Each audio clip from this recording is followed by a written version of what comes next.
Frères et sœurs, bien-aimés dans les Seigneurs, très heureuse de vous retrouver encore ce soir sur ces plateaux des Talk Show JMC 2022. Alors, nous sommes déjà au 8e jour de notre événement, de notre conférence Joint à la main de compassion 2022. Alors, nous avons encore les plaisirs d'avoir sur ces plateaux les bishops Pius Mbayabo, qui a fait l'office de l'intervenant de ce soir, avec comme sous-thème « Tu seras une couronne éclatante dans la main de l'Éternel ». Bonsoir, Bishop. Bonsoir Joyce, bonsoir Joyce. Très content de se retrouver encore avec toi sur ce plateau. C'est un plaisir, le plaisir est partagé. Alors, d'entrée des jeux, j'ai dit déjà très belle prestation. Alors, quel message. Que le Seigneur vous bénisse. Merci. Alors, c'est fut la continuité de ce que vous aviez commencé dernièrement. Absolument. Avec les sous-thèmes « Tu seras une couronne éclatante de la main de l'Éternel ». Ouais. Alors, pour la première fois, vous nous avez promis d'aborder, d'épingler 4 figures d'autorité.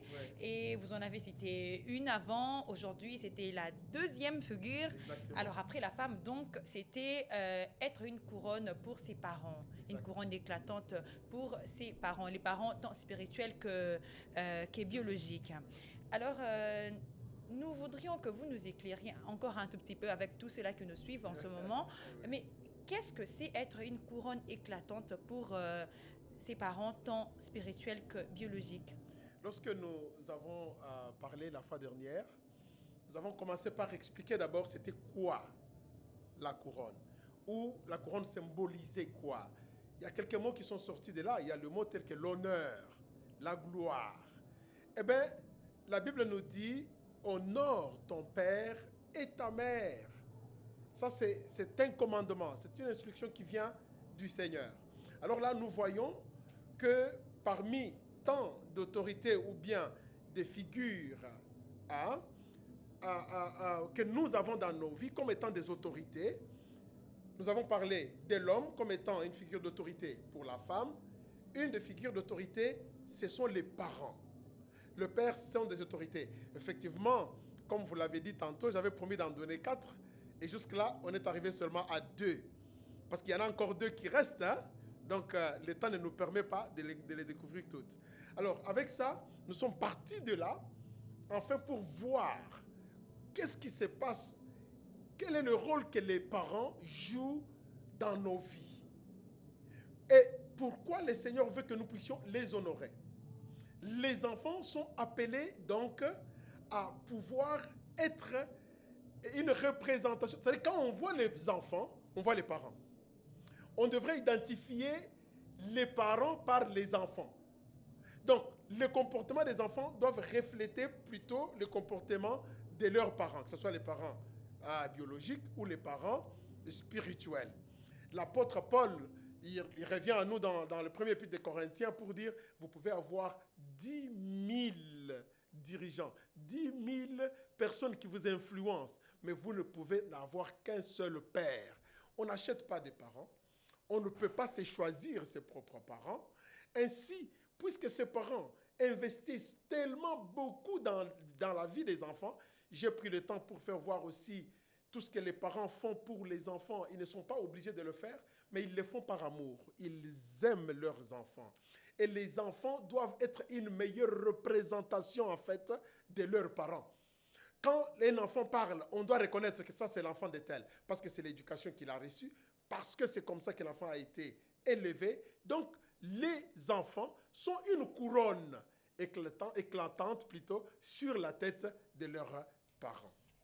Et donc, les enfants sont une couronne éclatante pour leurs parents. Oui. Et donc, les enfants devraient honorer le parent. Oui. Mais honorer, qu'est-ce que cela veut dire concrètement? Qu'est-ce que les enfants devraient faire pour honorer les parents? Merci Joyce. Ça, c'est une très bonne question. Cela nous amène à revoir d'abord un peu le mot honorer, ce que ça veut dire. Dans honorer, on voit le respect, on voit l'estime, on voit la considération, on voit la réputation là-dedans. J'ai énuméré toute une liste de mots qui nous donnent de comprendre ce que honorer veut dire. Allons maintenant dans la pratique. Les enfants, que ce soit vis-à-vis des parents spirituels ou vis-à-vis des parents biologiques, doivent avoir d'abord de la considération pour leurs parents. Il faut les considérer. Il faut se rappeler des rôles que les parents ont joués dans nos vies. Parce que là, c'est déjà clair. Quand nous grandissons, nous connaissons, nous sommes tous là témoins des œuvres que les parents font dans nos vies. Ils prennent soin de nous. Ils se soucient que nous puissions avoir la connaissance, l'intelligence, la sagesse. Dans les églises, la même chose. Les pasteurs font ce genre de travail auprès de leurs enfants. C'est ainsi qu'un enfant, dans les choses de Dieu, doit avoir un père et une mère spirituels. Des gens qui prennent soin de lui ou d'elle. Et en retour, ils doivent aimer ces parents-là. Ils doivent en prendre soin. J'ai même lancé un appel pour dire, il y a peut-être des gens qui ne sont pas en contact avec leurs parents. Prenez le temps de les appeler. Prenez le temps de les chercher. Prenez le temps de leur faire du bien. Prenez le temps de leur donner de la considération. Qu'ils sentent qu'ils ont des enfants. Qu'ils réalisent qu'ils n'ont pas travaillé en vain. Dans nos églises, les pasteurs font tellement de travail pour les chrétiens. Mais souvent, les chrétiens oublient que ce sont des personnes humaines à qui Dieu a donné des capacités, des talents et des dons qui s'investissent dans nos vies. En retour, qu'est-ce que ça nous coûte de les apprécier? De leur dire, vous êtes merveilleux, merci. Un petit merci, des fois, fait pleurer des gens. Juste un merci. Dire aux parents, merci pour tout ce que vous avez fait dans nos vies. Papa, maman, merci beaucoup. Vous verrez que les parents peuvent se réjouir. Vous avez vu l'exemple que nous avons montré. J'ai appelé juste un frère dans la salle pour lui dire, acclamons ses frères. Le frère était content. Parce que tout le monde l'appréciait. Tout le monde. Nous tous là, on a besoin de l'appréciation. Toute personne humaine a besoin de se sentir aimée et de se sentir appréciée. Et qu'en serait-il de nos parents alors? Alors, pasteur, entamons directement ces principes. Pendant que vous parliez, vous nous avez dit que les parents avaient un objectif principal à atteindre. Ouais. C'est quoi cet objectif principal que les parents devraient atteindre? Les parents veulent voir les enfants qui sont élevés d'une bonne manière. Les parents veulent voir des enfants. Vous savez, même les parents qui n'ont pas d'argent, ils rêvent que son fils deviendra médecin. Il rêve que son fils deviendra avocat et que sa fille deviendra juge. Donc, ils ont toujours les bonnes idées parce qu'un parent veut voir l'enfant aller plus loin que là où il est arrivé. Mon père me disait qu'eux, ils ont fait 4 ans de formation professionnelle et qu'il marchait à pied, mais il s'est battu. Il a fait tout que nous puissions atteindre. C'est comme ça que je me rappelle lorsque j'ai eu mon premier diplôme universitaire en tant qu'ingénieur, en envoyant les photos à mon père, il a éparpillé ça partout.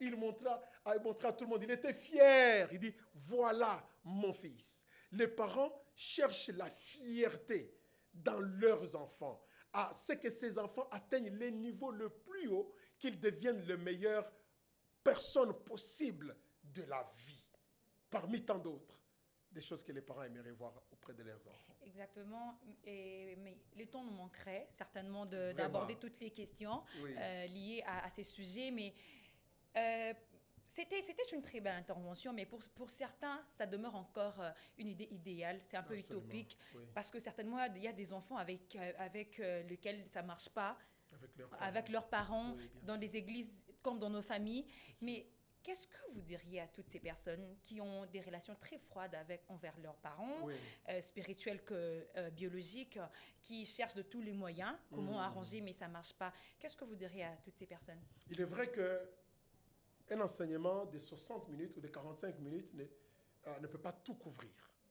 On ne peut pas donner tout ce qu'il y a comme matière à ces sujets. Mais c'est déjà une fondation, une base qui est posée. Et si vous réalisez bien, dans tout ce que j'étais en train de partager, vous pouvez voir qu'il y a un début à tout. Même ceux qui n'ont pas de relations, c'est-à-dire le temps est passé, les années sont passées, les choses se sont vraiment abîmées, il y a toujours une deuxième chance. Il y a toujours une possibilité. Tout commence par le pardon personnel. On réalise à quel état on est arrivé. Et on pardonne ses enfants, on pardonne ses parents dans son cœur, dans la relation que nous avons avec Dieu. Dieu attend de nous que nous puissions apprendre à nous pardonner, à nous supporter et à accepter certaines choses qui pourront être un démarrage. Lorsque on réalise ça, avec l'aide de Dieu, moi j'ai lancé ce défi aujourd'hui, que même ces personnes qui n'ont pas ce genre de relations peuvent essayer aujourd'hui. Pourquoi? Parce que l'Esprit de Dieu vient pour un but. La parole de Dieu vient pour un but. Lorsque cette parole est sortie aujourd'hui, c'est parce que Dieu savait que ceux qui écouteraient, même dans cet échange que nous sommes en train de faire, il y a des personnes qui vont nous suivre, que ces personnes, à partir du moment où ils ont écouté cette parole, qu'ils prennent la décision de reprendre ces relations qui étaient abîmées.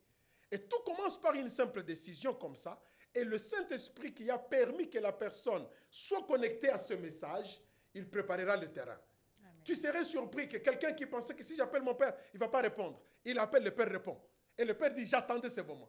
Ou le fils ou la fille qui dit, j'attendais ce moment. Parce que le Dieu que nous servons, il est un Dieu merveilleux qui nous aime et qui prépare déjà l'environnement pour que les choses aillent mieux. Parce que c'est un Dieu d'amour. Amen. Merci beaucoup, Bishop. Alors, ce sera la fin pour ces échanges. En tout cas, que Dieu vous bénisse énormément pour tout ce que vous avez eu à dire. Et merci également à vous tous qui n'avez pas manqué d'être connectés. Surtout, n'oubliez pas de mettre en pratique tout ce que les bishops a dit ce soir. Et que Dieu vous bénisse. Retrouvons-nous encore sur ces plateaux pour la prochaine fois. Et que Dieu vous bénisse. Ciao.